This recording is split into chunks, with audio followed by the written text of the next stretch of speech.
Russia can make ready 5 million artillery shells per annum. If you want to produce 5 million shells, you need 50,000 tons of TNT. We do not have 50,000 tons in Europe.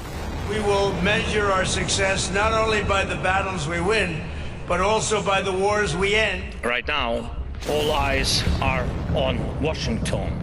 But who's actually watching Europe at the moment? The deepening ties between China, Russia and North Korea would certainly have some in Washington concerned. And then Daddy has to sometimes use strong language. The IDF will continue to uphold the ceasefire agreement and will respond firmly to any violation of it. I'm Venetia Rainey and this is Battle Lines. It's Friday, the 21st of November, 2025. Britain could not defend itself if it was attacked tomorrow. That's the finding of a major new report by a parliamentary committee released this week. The report says Britain is failing to meet its NATO Article 3 defence obligations, which require every member country to maintain and develop individual and collective capacity to resist armed attack. This is a problem years in the making, but current ruling party Labour is called out for moving at a glacial speed in response to the threat of Russia and China. Even Defence Secretary John Healey had to admit this week that Britain needs to pick up the pace. Here's a clip of Healey speaking this week. This is a new era of threat. It demands a new era for defence. An era of hard power, strong allies, and of sure diplomacy. And as the threat grows, Britain must step up, and we are. This week, he announced that the Ministry of Defence is looking to build up to 13 new factories making munitions and military explosives such as TNT. This is a big deal. Western militaries are currently facing a serious shortage of TNT, which is needed for ammo, bombs, and artillery rounds. Unbelievably, Europe and America rely on a single Polish factory. So later on this episode, I'll be speaking to the CEO of a company building a TNT plant in Sweden about the importance of rebuilding this vital part of the military supply chain. But first, I'm joined in the studio by our acting defence editor, Tom Cotterill. Tom, let's start with this defence report. It's called the UK Contribution to European Security. What are the headlines? It's a hugely critical report from the Defence Committee. To sum it up, essentially what they're saying is that Britain's military is reduced to such a level that it can no longer effectively defend its own borders from invasion. It can't defend its overseas territory from invasion. I mean, it's a pretty damning commitment, damning display from the Defence Committee. And where does it apportion blame for this? Is it more than a decade of neglect under previous Conservative governments? Have Labour really dropped the ball in trying to get things moving since they came into power more than a year ago?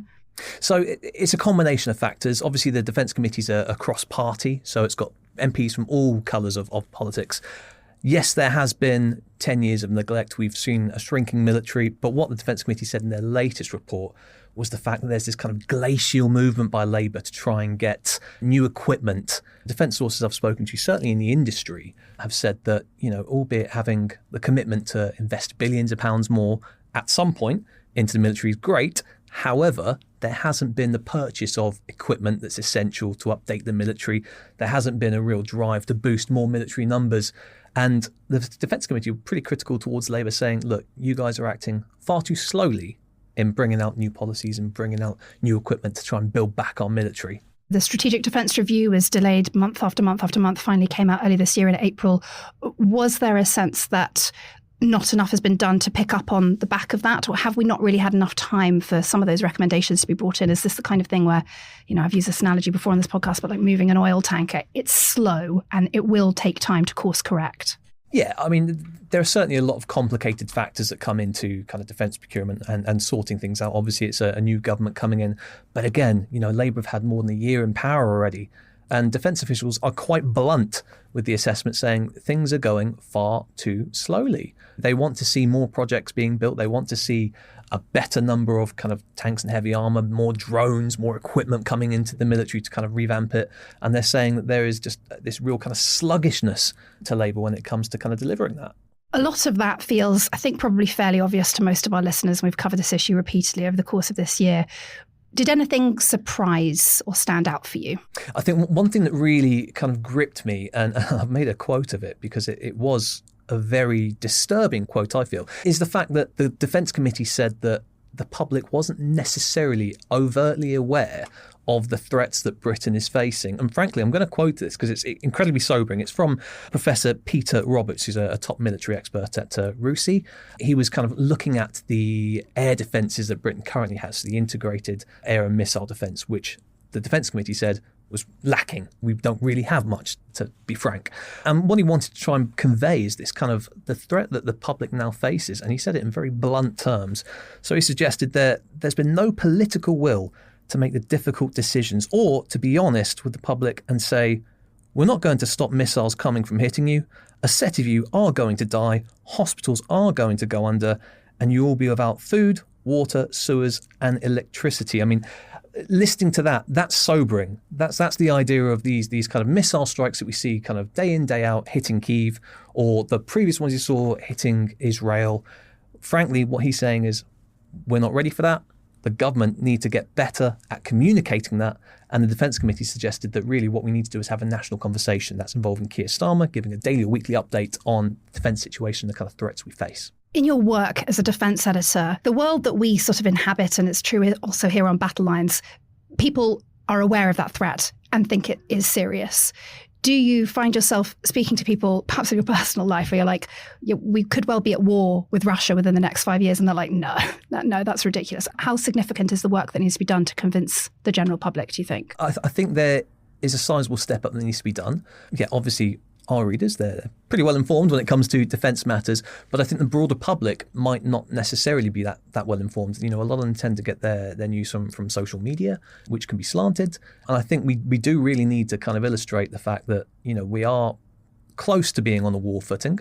Not quite there yet, but we're certainly close. There have been defence chiefs who said that, you know, the likes of Russia and China are consistently trying to attack us, China in particular with cyber attacks. Only this week we've had the Defence Secretary warn that a spy ship has been seen in UK waters. And in an escalation, this spy ship, the Yantar, which has been here previously, it reportedly fired lasers at some of our RAF pilots. Now that's an extremely dangerous act. Attempting to blind a pilot is a really hostile act, and that's something that a former colonel in the British Army told me. That's a hostile act and something we should be concerned with. So yes, coming back to the point of, you know, are the public really aware?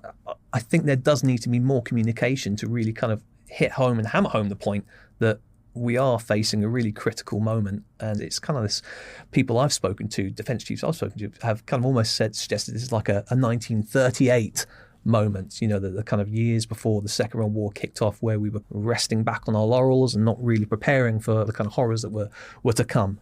One of the things that stuck out to me was the clear conviction of several people who spoke to the Defence Select Committee about the US withdrawing personnel and equipment from Europe. They suggested that it was highly likely, and that's a quote. Healey was asked about this in a press conference that he held this week, and he denied that was true, and he pointed to sort of comments by Trump saying that they won't do that. But we have recently seen a unit of 800 American troops being removed or set to be removed from Romania. They won't be replaced from rotation. What do you make of that issue? Where's the truth? Yeah, I mean, that's correct. I mean, America will say that removal is a kind of planned removal, something that was always on the cards. However, if you look at the Defence Committee report, what they're suggesting is that Trump's kind of America first centric idea of kind of pulling back as he turns his gaze towards the Indo-Pacific, and essentially suggesting in no uncertain terms that Europe, you now need to focus on the problems that are on your doorstep, aka Ukraine. What the Defence Committee said and what experts have told them is that if America did rapidly pull out of Europe because of an issue potentially arising in the Indo-Pacific. Like a war with China over Taiwan? Precisely. That we would then be left with a capability gap, because we are still very much reliant on American military muscle, military might, both its munitions, both its warships, its planes, and indeed its just mass of soldiers, which we in Europe don't necessarily have. So they said that if they did withdraw unexpectedly, we would have this capability gap, and we really do need to address that. We really need to start thinking, you know, less about having America as our partner in Europe.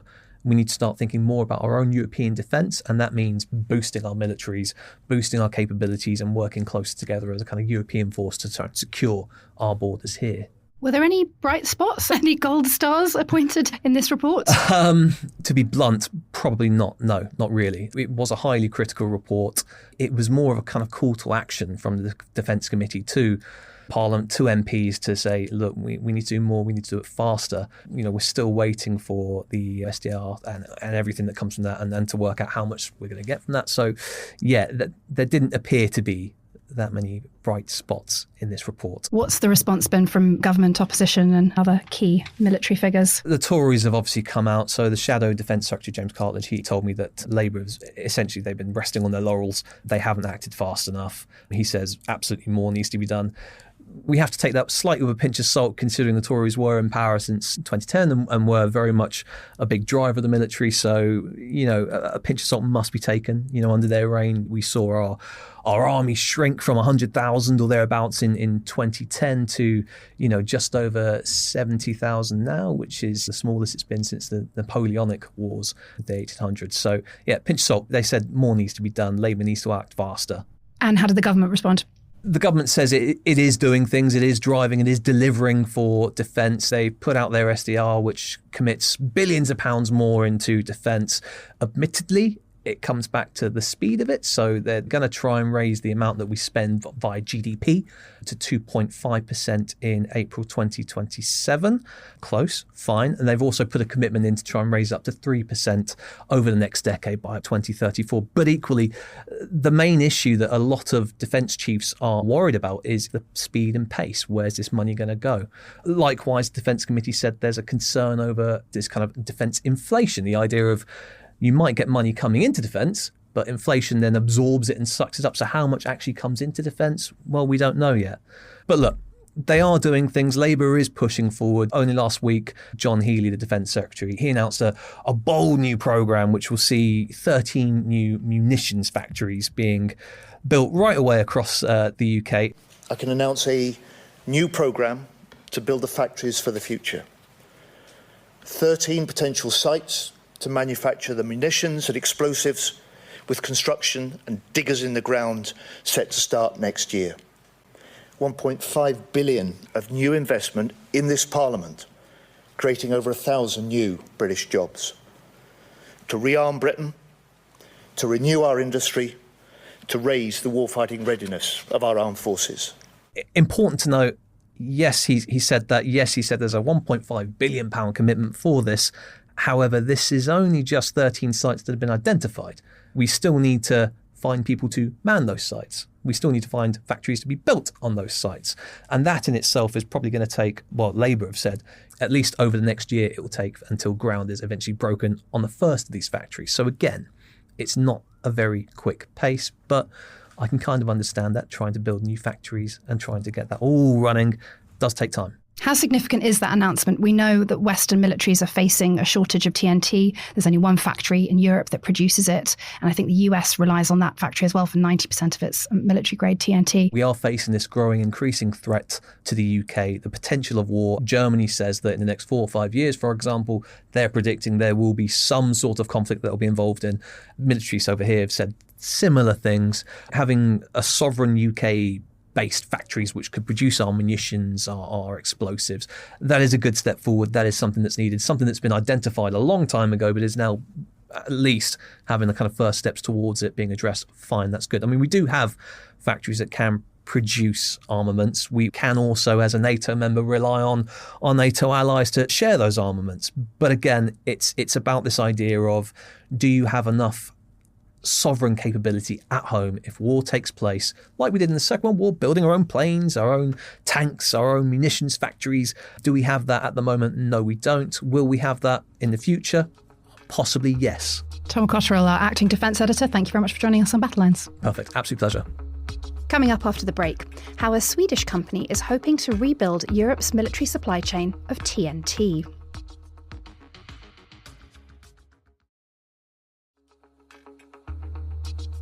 Welcome back. As I mentioned earlier, Western militaries are facing a major shortage of TNT.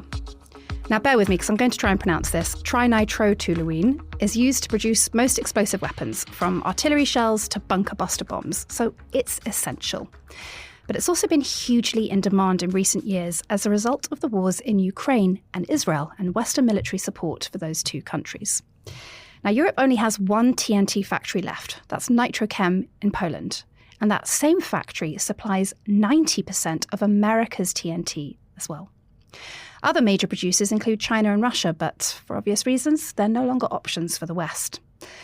So why did we become so reliant on overseas producers of TNT, and how can we rebuild this vital supply chain? I'm joined now by Joakim Sjöblom, CEO of Sweden Ballistics, a company which is building a new explosives plant set to open in 2027. Joakim, I've just outlined how heavily Europe and America rely on this one Polish factory for TNT. Can you start by walking us back a bit and explaining how did we get to this point? If we start with doing a little bit of a trip down memory lane, post the Second World War and during the Cold War, we had several manufacturing plants across the continent. And Sweden actually had TNT manufacturing until 1998. Finland had TNT manufacturing until 2005. But during the internal peace, most of these plants were either repurposed or decommissioned, leaving us with the current state where we only have one manufacturing plant sitting in Poland. And why were these plants decommissioned? Apart from the internal peace, it's quite a dirty process, right? Can you talk us through a bit about that? Well, it used to be a dirty process because you have some chemicals and acids that are toxic by nature. However, building a manufacturing plant in 2025 comes with a whole set of different requirements compared to what we were building back at the time of the Second World War. So as long as you control your waste streams, it's actually quite manageable. Isn't there a problem as well with having to keep everything obviously very, very separate to avoid any accidents? Yeah, so finding a suitable land is one of the hardest criteria for this kind of construction. And I think just in recent days, there was a lot of new announcements in the UK about new explosive manufacturing as well, which I strongly encourage because we need a lot more than what we have today. However, the UK is a pretty densely populated country, and to find a suitable land where you don't have close proximity to a school, to a civil building, or any form of public road, it's just very challenging because at the same time, you still want the infrastructure to be there. You need the water connectivity, the electricity connectivity. So in our case, we actually negotiated with 38 different municipalities before we ended up where we are today. And Sweden is not a densely populated country. Just give us a bit more context. Who produces TNT today? Where are the world's biggest producers located? In Europe, we only have one. And during the eternal peace, we had so much demilitarization. So what we ended up doing was that we took ammunition out of the stockpiles and we basically refurbished them and we melted out the explosives that were in the stockpiles. And then we could repurpose that for example, the mining industry. So the requirements of TNT was low, and those requirements were fulfilled by demilitarization, meaning there was no commercial sustainability in maintaining new production of TNT at that point of time. And that's the debt that we're paying now. So now with the full-scale invasion of Ukraine, the requirements or the needs basically surged by a very big factor, leaving the European producers with an import dependency. And the majority is imported from Asia. I'm not going to name countries, but we all know that some of those countries are not democracies, and some of them are also selling to Russia. China. I'll name some names for you. I know that Russia and China are some of the world's biggest producers of TNT. You've done a little zip motion on your lips. Fair enough. But we know that Russia and China are some of the world's biggest producers of TNT. But for obvious reasons, Western militaries can't import TNT from those sources. So the Pentagon has to rely on this one Polish factory, as does Europe.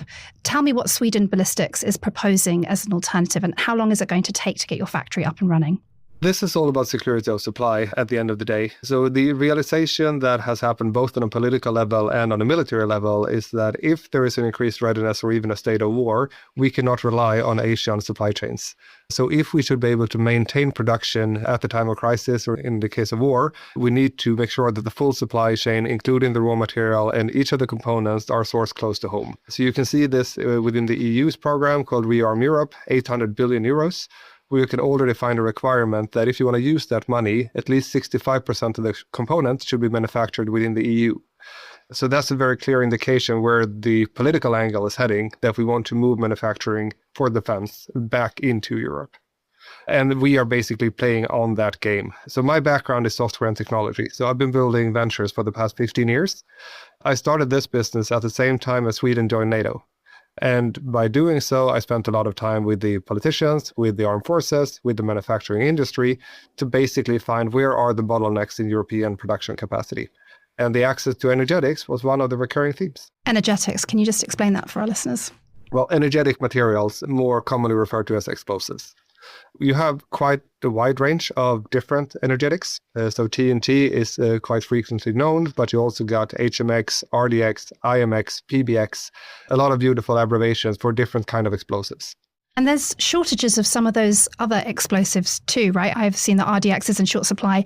And there are also key chemicals that are involved in the production of TNT that are in shortage, propellants and also cotton. Is that right? Can you talk us a bit through the actual bits that go into making TNT and why there are bottlenecks in that whole supply chain process? Yeah, so if you're looking at, let's say, one artillery grenade, you have a propelling charge, which is based on powder, which basically makes the things move forward. And then inside the shell, you have an explosive payload, for example, TNT. When you produce the powder or the propelling charge, you need nitrocellulose, which is creating gunpowder. So that is very different from explosives. So let's keep them separated. But in terms of creating powder, we have a huge import dependency for nitrocellulose. It's a different universe to where we are working, but it's a similar dynamic in the market. In terms of different explosives, the primary reason why we ended up building TNT, one, it's cheap, which is good when you want to produce large quantities. But more importantly, we have access to all of the raw materials in our own proximity. So we're using nitric acid, we're using toluene, we're using oleum, we're using sodium sulfite.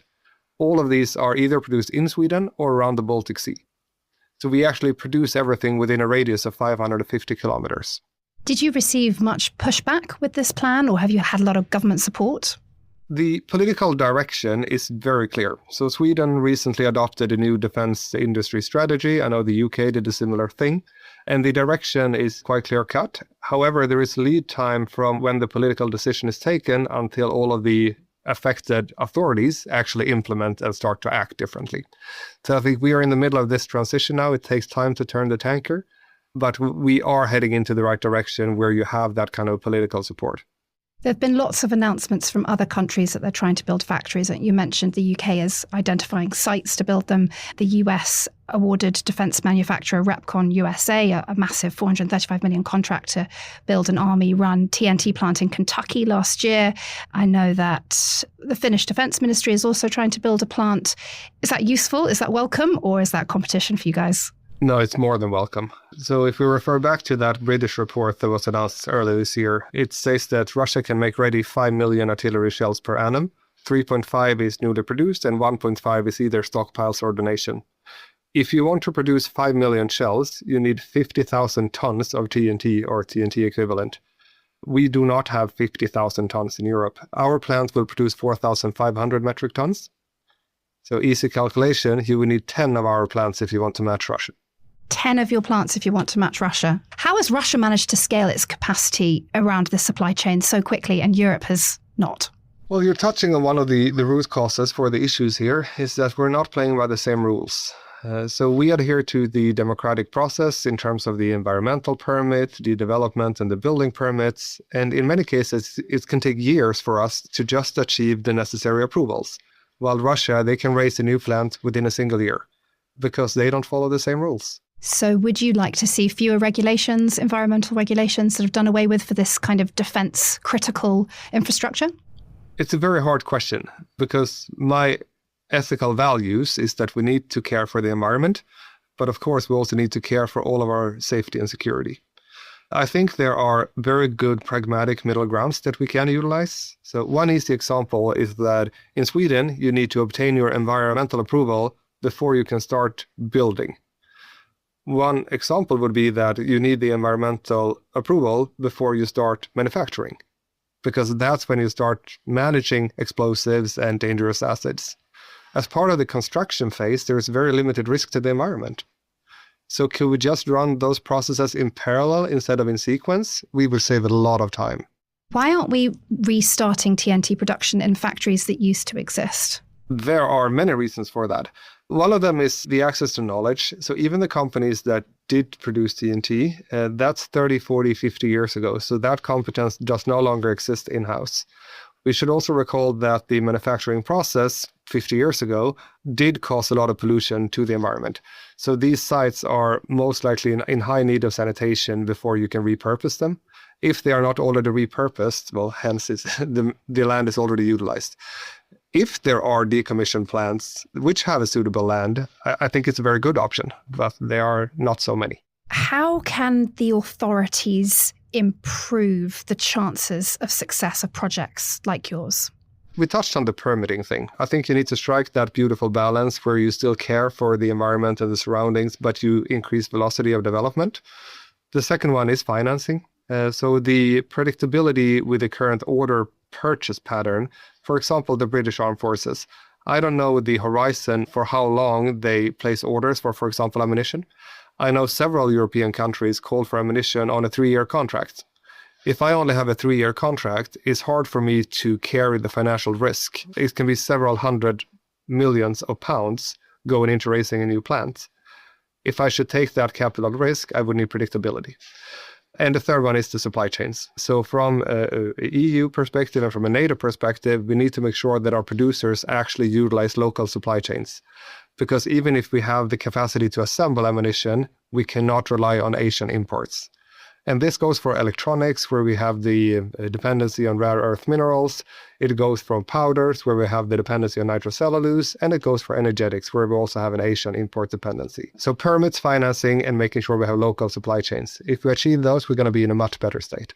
How far away is your factory from actually manufacturing TNT? I know it's supposed to open in 2027, but how long will it take for it to be properly up and running? Well, speaking of permits, we have our final hearing with the Land and Environment Court on starting Tuesday next week. So this has been a very long process. We've done 14 different investigations on red-listed species, ancient remains, groundwater analysis. We carried far more than £1 million just for the assessment of the land. So the entry barrier is simply very high, but the environmental permit should be around the corner, which is basically the trigger point to start raising buildings. Looking at roughly a 2-year construction period, so come 2028, we should have full production. One of the reasons that we're experiencing a TNT shortage is Ukraine, right? But Russia, as you said, is producing so much more. I mean, how worried should Europe be by something like that? I think in general, we should be immensely thankful for Ukraine because they are literally taking a bullet for us. If the material that is being produced in Russia were not used in Ukraine, the Russian stockpiles will grow very fast. And if we go back to the NATO doctrine of deterrence, it's all about mutual strength. And as long as Russia is producing faster than us, well, the mutual strength will not be there. So the risk of a conflict will increase every day if their stockpiles are growing faster than ours. I wonder if we could just end on a more personal note. What's driven you to start this factory? Why did you choose to go into defence? Well, my son is 2.5. My daughter is 8 weeks old. So I do feel... Congratulations. Thank you. I still don't get any sleep, but that's part of the game. Sweden's finance minister said that one reason for us scaling up our defensive capability is to make sure her grandkids does not need to learn Russian. I think that's a pretty good quote. I want to ensure that they grow up in a world where there is no active military conflict. And on top of that, my firm belief is that if we want resources to solve starvation, climate, the fundamental element is that we live in peace. That was Joakim Sjöblom, CEO of Sweden Ballistics. And that's all for today's episode of Battle Lines. We'll be back again on Monday. Until then, goodbye. Battle Lines is an original podcast from The Telegraph, created by David Knowles and hosted by me, Venetia Rainey, and Roland Oliphant. If you appreciated this podcast, please consider following Battle Lines on your preferred podcast app. And if you have a moment, leave a review, as it really helps others find the show. To stay on top of all of our news, subscribe to The Telegraph, sign up to our Dispatches newsletter, or listen to our sister podcast, Ukraine the Latest. You can get in touch directly by emailing battlelines@telegraph.co.uk or contact us on X. You can find our handles in the show notes. The producer is Peter Shevlin. The executive producer is Louisa Wells.